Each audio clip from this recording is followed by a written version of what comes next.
Jungle.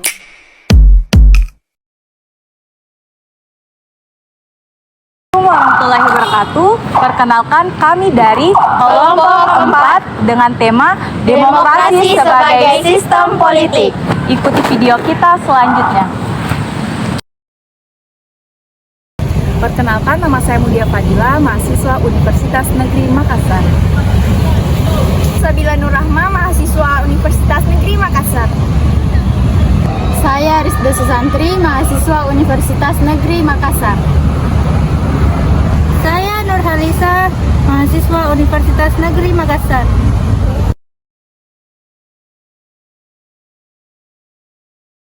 Konsep-konsep demokrasi.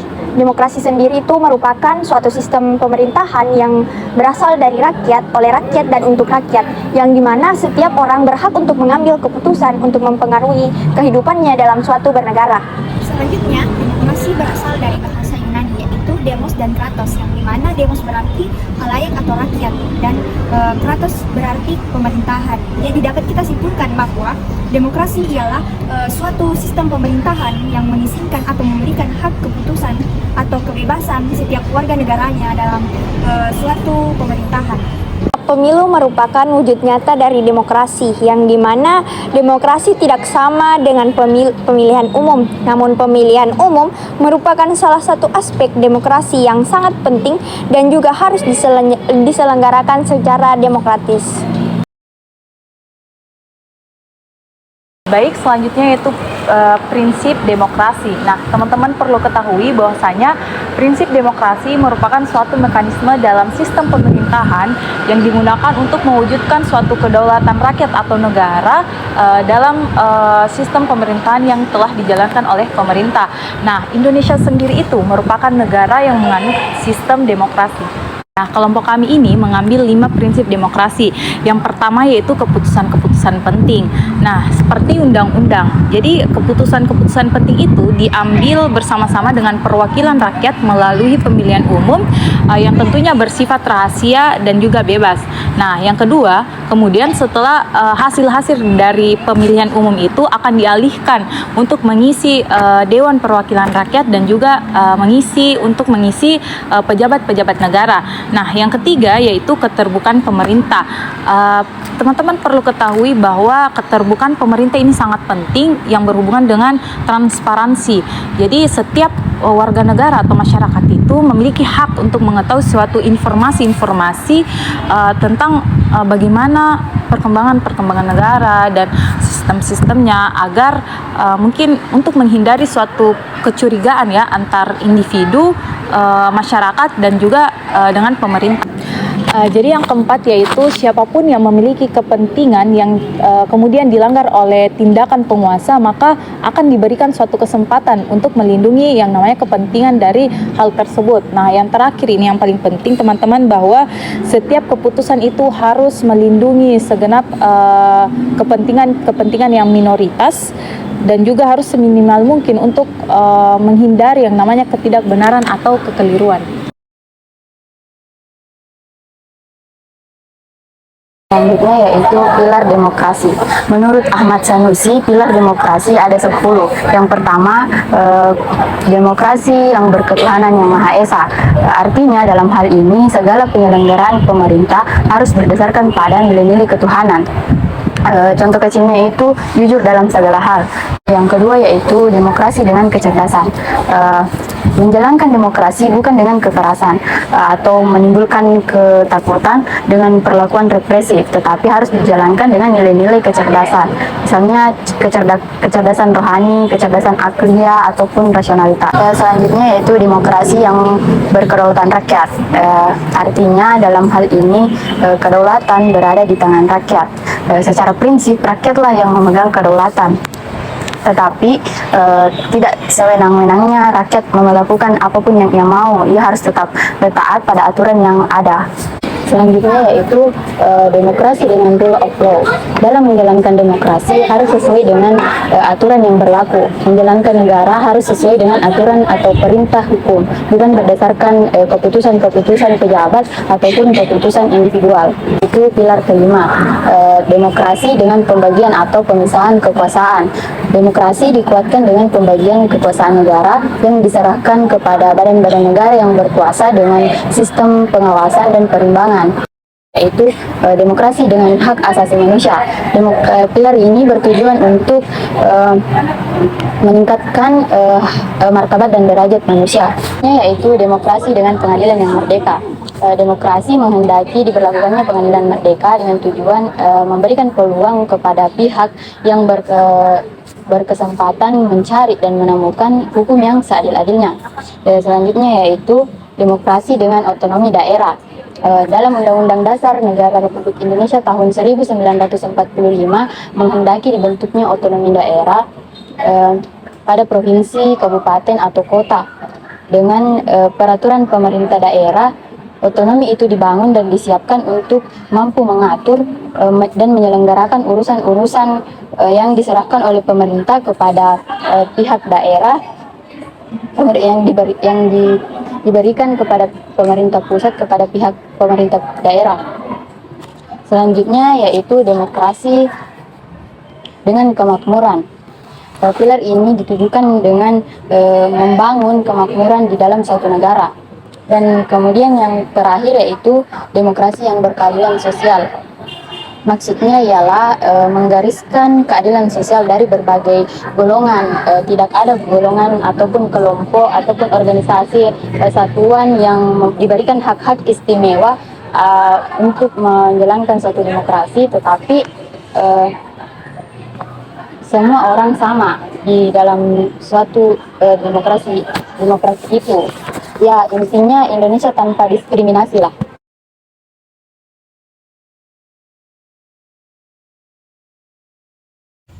Kondisi demokrasi di Indonesia. Isu tentang demokrasi yang berjalan tidak sesuai maknanya sudah sering menjadi permasalahan tersendiri bagi bangsa Indonesia. Demokrasi yang bermakna kekuasaan rakyat justru dapat membebani kebebasan berpolitik masyarakat. Demokrasi sekarang justru cenderung ke arah oligarki. Oligarki menyinggung tatanan politik di Indonesia yang terus-menerus berhubungan dengan para rezim terdahulu. Oligarki sendiri bermakna pemerintahan yang dijalankan oleh suatu kelompok atau rezim atas dasar kekayaan. Pengaruhnya dapat membuat para rezim tersebut menguasai pemerintahan. Menurut The Economist Intelligence Unit yang meluncurkan indeks demokrasi, bahwa awal Februari 2022 menunjukkan skor rata-rata Indonesia pada indeks itu mencapai 6,71 dari skala 0 sampai 10. Makin tinggi skor, makin baik kondisi demokrasi suatu negara. Skor ini naik dibandingkan dengan tahun 2020, yakni 6,30 yang sekaligus menjadi raihan terendah Indonesia. Sejak Economist Intelligence Unit menyusun indeks ini pada tahun 2006, kini peringkat Indonesia naik dari 64 menjadi 52 dari 167 negara yang dikaji. Indonesia masuk 10 negara dengan kinerja peningkatan skor terbaik. Namun, Indonesia masuk kategori flat demokrasi atau demokrasi cacat.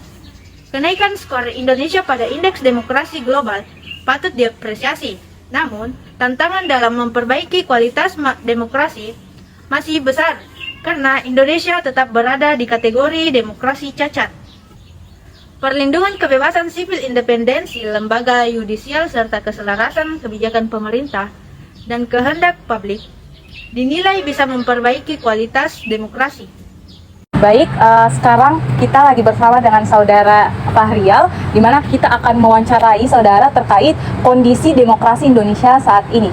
Baik, langsung saja, menurut Saudara, kira-kira kondisi demokrasi di Indonesia itu sekarang bagaimana? Baik, bicara tentang demokrasi, pastinya kita tidak terlepas dari pasal 1 ayat 2 yang itu kedaulatan itu berada di tangan rakyat. Cuman sekarang itu yang menjadi permasalahan di Indonesia adalah apakah memang betul bahwa kedaulatan rakyat ini benar adanya. Buktinya saja salah satu contoh itu adanya mekanisme presidensial threshold, yaitu ambang batas 20% terhadap pencalonan anggota presiden. Nah, mekanisme ini menurut saya sebenarnya secara tidak langsung telah mematikan hak demokrasi dari warga negara. Karena kenapa? Yang pertama itu, syarat seseorang jikalau ingin menjadi anggota parlemen minimal harus ada suara, kalau tidak salah 4% suara nasional. Itu pun tidak mengakomodir dari banyaknya partai-partai yang akan mendaftar, sehingga maka dari kedaulatan rakyat itu tidak dicapai. Seberapa nikah? Menurut data yang saya kutip dari The Economic Intelligence itu dijelaskan bahwa saat ini tingkat demokrasi di Indonesia masih cenderung ke arah kepentingan oligarki, dalam artian sebenarnya makna dari pasal 1 ayat 2 yang berbunyi kedaulatan berada di tangan rakyat itu kita belum capai ya. Terus juga dengan adanya data tersebut juga saya sempat analisis bahwa salah satu penyebab dari banyaknya problem dalam hal ini, kita masih cenderung stagnan terhadap demokrasi yang oligarki ini, yang sebenarnya karena salah satu faktor terbesar itu kita sebagai masyarakat Indonesia, dalam artian ini oknum-oknum masyarakat Indonesia cenderung apatis terhadap apa yang terjadi di Indonesia saat ini. Buktinya saja ketika terjadi pemilihan umum, ada pihak yang mungkin lebih pro terhadap suatu pemimpin, tapi dalam artian dia pronya itu karena suatu hal, bukan karena berdasarkan dia pro terhadap calon tersebut karena kualitasnya, melainkan dia memiliki segudang materi misal, terus dia memiliki lobby-lobby politik, terus masih banyak pertanyaan saya di sini yang pertama yaitu apa alasan sebenarnya Indonesia itu menjadikan demokrasi sebagai sistem politik. Nah, yang kedua itu kan seperti yang teman-teman ketahui bahwa banyak sekali masalah terkait demokrasi di Indonesia. Nah, menurut teman-teman siapakah yang berperan penting dalam mengatasi masalah tersebut? Mungkin sekian dari saya. Terima kasih. Baik, langsung saja saya akan menjawab pertanyaan dari saudari Nela Ali. Jadi, demokrasi itu memiliki 3 makna. Yang pertama yaitu demokrasi sebagai sistem pemerintahan, yang kedua demokrasi sebagai sistem politik, dan yang ketiga demokrasi sebagai sikap hidup. Nah, Indonesia menjadikan demokrasi sebagai sistem politik karena warga negara atau masyarakatnya berperan serta ikut andil dalam penyelenggaraan. Sistem politik demokrasi merupakan sistem politik yang memberi perlakuan yang sama kepada seluruh anggota kelompok masyarakat, baik kelompok mayoritas maupun kelompok minoritas. Demokrasi menjadi pilihan sistem pemerintahan terbaik karena dapat mengakomodasi beragamnya kepentingan dan aspirasi masyarakat. Selain itu, demokrasi juga dapat berperan sebagai wadah pengikat kesepakatan nasional yang harus dihormati dan dijaga oleh seluruh masyarakat.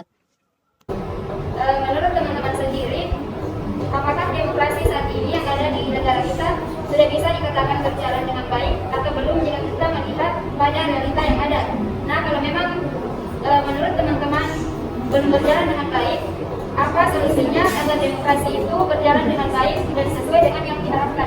Yang dari saudari Yuni Ervina, yang dimana menurut kelompok kami Indonesia merupakan salah satu negara yang menganut sistem demokrasi, yang dimana sistem pemerintahannya diselenggarakan dari rakyat, oleh rakyat, dan untuk rakyat. Sistem demokrasi ini sistem terbaik karena sistem ini bebas mengeluarkan pendapat, bebas memilih pemimpin, dan lain sebagainya. Adapun rakyat yang belum sejahtera karena ketimpangan ekonomi tinggi dan banyak rakyat yang belum mendapatkan pekerjaan mengakibatkan banyaknya pengangguran.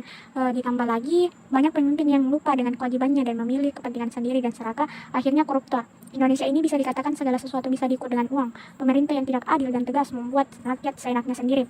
Contohnya pemilu, memilih saja memakai uang. Mana yang dinamakan luber jurdil untuk pemilu? Rakyat jadi malas berdaulat dan tidak peduli adanya politik. Jadi demokrasi di Indonesia sudah berjalan dengan baik. Adanya sistem pemilihan umum, namun secara mendalam demokrasi belum berhasil diterapkan secara penuh karena banyak pejabat tinggi lebih mengedepankan pendapat sendiri ketimbang rakyatnya. Sekian dan Saya itu, kenapa demokrasi sekarang itu dikatakan cenderung ke arah oligarki? Seperti kita ketahui bahwa sistem pemerintahan di Indonesia ini menganut sistem demokrasi. Namun, sistem demokrasi yang dianut oleh negara Indonesia ini mempunyai tujuan untuk memeratakan kekuasaan serta ekonomi. Adapun menurut Jeffrey Winters yang merupakan seorang analisis politik, mengatakan bahwa demokrasi di Indonesia ini ternyata dikuasai oleh kelompok oligarki. Akibatnya sistem demokrasi semakin jauh dari cita-cita serta tujuan untuk memakmurkan rakyat Indonesia. Kalaupun kita ingin melihat ciri-ciri suatu daerah, suatu negara yang memiliki oligarki itu, yaitu yang pertama kekuasaan dan uang itu tidak bisa dipisahkan. Nah, yang kedua, kekuasaan itu dikendalikan oleh kelompok kecil masyarakat. Yang dimaksud bahwa pemerintahan dalam hal ini hanya dikuasai oleh kelompok kecil masyarakat yang tentunya memiliki ekonomi yang tinggi karena mereka sangat mudah untuk masuk dalam dunia politik tersebut. Nah, yang ketiga juga ada kesenjangan dan ketidaksetaraan dari sisi materi. Yang keempat yaitu kekuasaan digunakan untuk mempertahankan kekayaan. Jadi tujuan oligarki ini hanya untuk mementingkan kekayaan dan kekuasaan. Inilah yang membuat penguasa yang banyak uang atau memiliki ekonomi tinggi ini bisa terus berkuasa demi meningkatkan pundi-pundi kekayaannya.